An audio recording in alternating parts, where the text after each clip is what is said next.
Hey, everybody, welcome to this episode of the Disc Golf Answer Man. What is up, Disc Golf Answer Man crew? My name is Mitchell from Delaware. I don't know if any of you have played in the area, but there are a ton of courses, and it's a great location. But anyways, I have a couple questions for you guys today.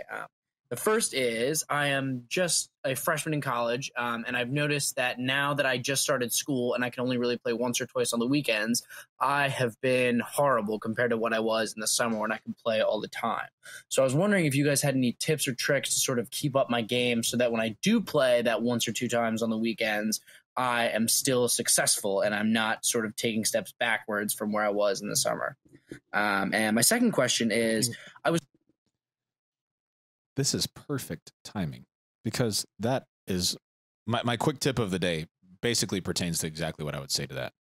So can I make this the quick tip of the day? I don't know. That's kind of cheating.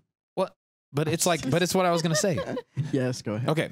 So or I guess for the week, whatever. The quick tip this week is talking about, I wrote an article on the blog about field work and about some different things that you should do when you're doing field work.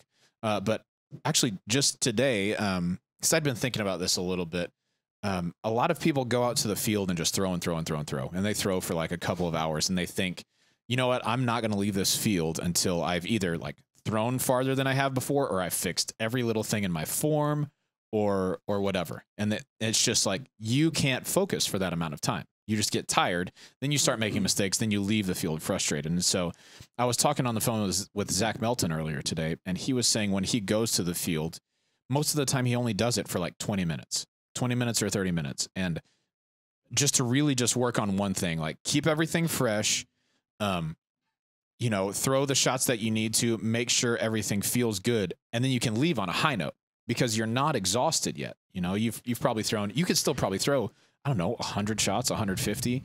They don't all have to be full power. They can be a lot of different things, but don't go out and do that for hours and hours and hours because you're going to leave tired and frustrated.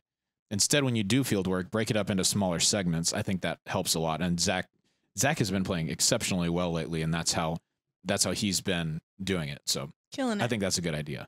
But that's what I would recommend to you. That's the tough part about, having a job or going to school is that when you get to play disc golf every day, you have the muscle memory and you have the mental game. And once that repetition is decreased, it's really hard to remain at that same level. And so what I would recommend is just try and find that 20 or 30 minutes that you can just go and keep everything fresh. It doesn't have to be a full round.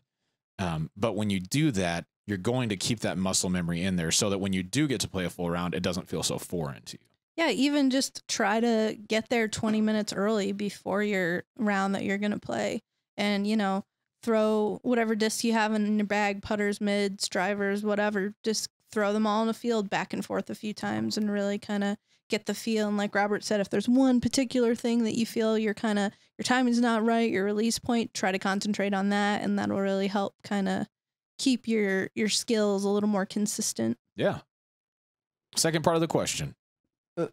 Sorry. The thing I always want to say on this, when people ask, he's been playing a while, or he plays a lot, then he plays well, then he doesn't get to play for whatever reason, school, work, life, family, whatever. Right. You have to always understand that there's always a trade-off.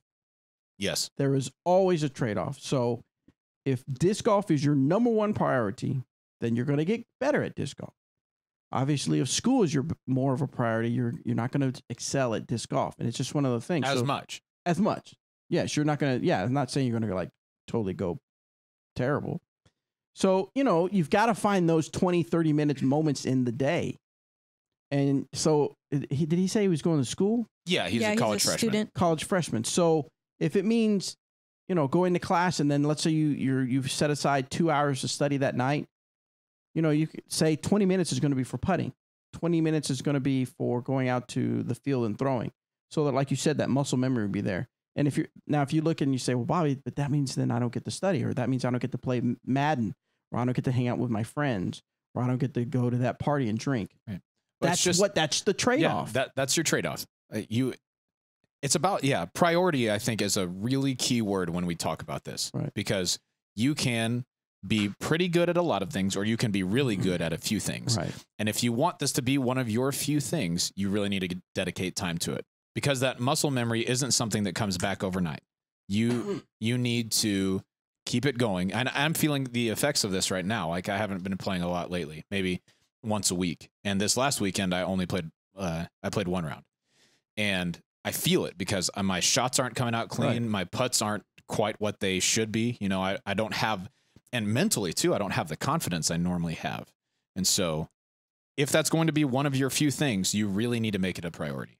Right. Yeah. Yeah. You need to take study breaks anyway. Yeah, I mean, that's a good study break, too. Yeah. Just kind of grab a handful of putters in the basket, and you'll be good to go. Yep.